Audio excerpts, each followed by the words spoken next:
کہ اسرائیل جنگ بندی خلاف ورزیاں غزہ میں کر ہی رہا ہے اور ہمارے اوپر بھی اس نے دہشت گردانہ حملہ کیا تھا، لیکن ہم اس کی قیمتیں ضرور لے کر رہیں گے اسرائیل سے۔ ایک اور جو بڑی اس وقت ڈیولپمنٹ دیکھی جا رہی ہے وہ ترکی اور قطر کا غزہ کی تعمیر نو کے حوالے سے مشترکہ موقف ہے۔ ترکی اور قطر میں مشترکہ اتفاق ہوا ہے کہ غزہ کو تعمیر کر کے دیا جائے گا اور غزہ کی سڑکیں، ہاسپٹلز، سکولز، کالجز، یونیورسٹیز، مساجد سب کچھ بنا کر دیا جائے گا، اور اس کے ساتھ ساتھ ترکی اور قطر میں اتفاق ہوا ہے کہ باقی ماندہ جو آدھا غزہ اسرائیل کے پاس ہے اسے بھی رہا کروایا جائے گا، یعنی اسے بھی آزاد کروایا جائے گا۔ یاد رہے ترک صدر طیب اردوان اور تمیم بن حمد ثانی جو قطر کے بادشاہ ہیں، انہوں نے امریکی صدر ٹرمپ کے ساتھ شرم الشیخ میں جو غزہ کی سیز فائر کا معاہدہ تھا اس پر دستخط کیے تھے، اور یہ ضامن اور گارنٹر بھی اسی حوالے سے ہیں۔ لیکن اسرائیل کو ترکی کی غزہ میں موجودگی قبول نہیں ہے، اور اسرائیل کو قطر کی بھی غزہ میں موجودگی قبول نہیں ہے۔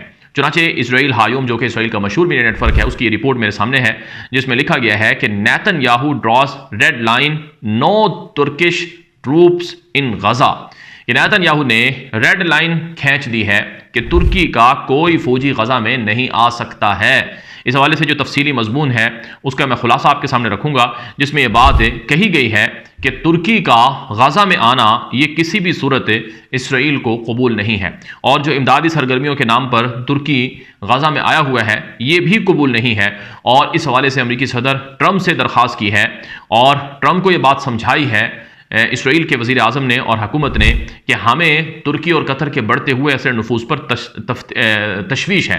چنانچہ یہ ذرا خلاصہ آپ دیکھ لیں، میرے سامنے موجود ہے، میں چاہتا ہوں کہ پڑھ کر آپ کے سامنے رکھوں کہ نیتن یاہو نے غزہ کی تعمیر نو میں بھی ترک کمپنیوں کی شمولیت پر بھی اعتراض ظاہر کیا ہے، اور ترک صدر طیب اردوان غزہ کی تعمیر نو میں مرکزی کردار چاہتا ہے۔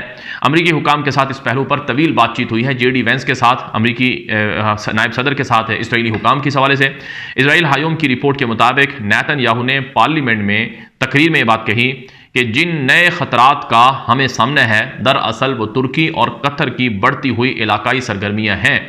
دونوں ممالک اخوان المسلمین اور حماس کے قریبی حامی ہیں، اور یہ دونوں غزہ کے مستقبل کے انتظام میں نمایاں کردار چاہتے ہیں، جسے اسرائیل سیکیورٹی خطرہ سمجھتا ہے۔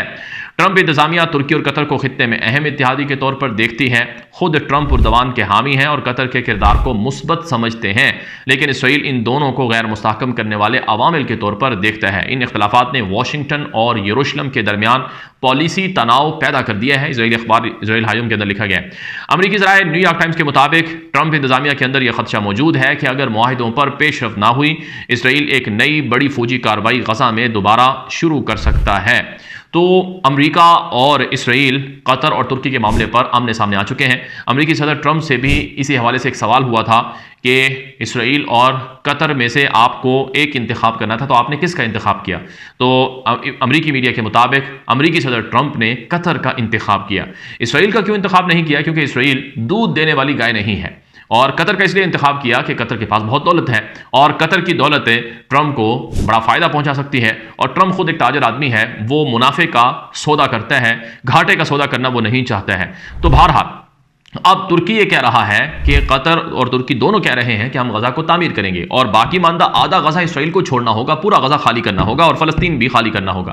اسرائیل کہہ رہا ہے کہ قطر اور ترکی تم غزہ سے نکلو، ہمیں مت سناؤ، تم یہاں سے نکلو، تمہارا یہاں پر کردار نہیں ہونا چاہیے۔ تو اس معاملے پر اب بہت شدید اختلافات دیکھنے کو مل رہے ہیں۔ اسی حوالے سے آج کی ایک اور بڑی خبر یہ آ رہی ہے کہ ترکی کے مشرق وسطیٰ میں بڑھتے ہوئے خطرے سے پہلے ہی اسرائیل پریشان ہے، کیونکہ شام میں ترک فوجیں آ چکی ہیں، اور قبرص جسے ناردرن سائپرس کہا جاتا ہے وہاں پر ترکی کی فوجیں بڑی تعداد میں جمع ہیں، جس کو اسرائیل اپنے لیے خطرہ مانتا ہے۔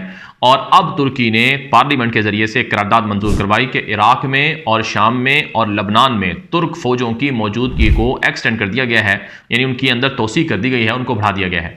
اور پھر عرب ملکوں میں کویت، سلطنت عمان اور قطر وغیرہ میں ترکی کی فوجی موجودگی اور فوجی اڈے، اور سعودی عرب جیسے ملکوں کو مختلف طرح کی چیزیں فراہم کرنا، یہ سب چیزیں بھی اسرائیل کو بہت پریشان کر رہی ہیں۔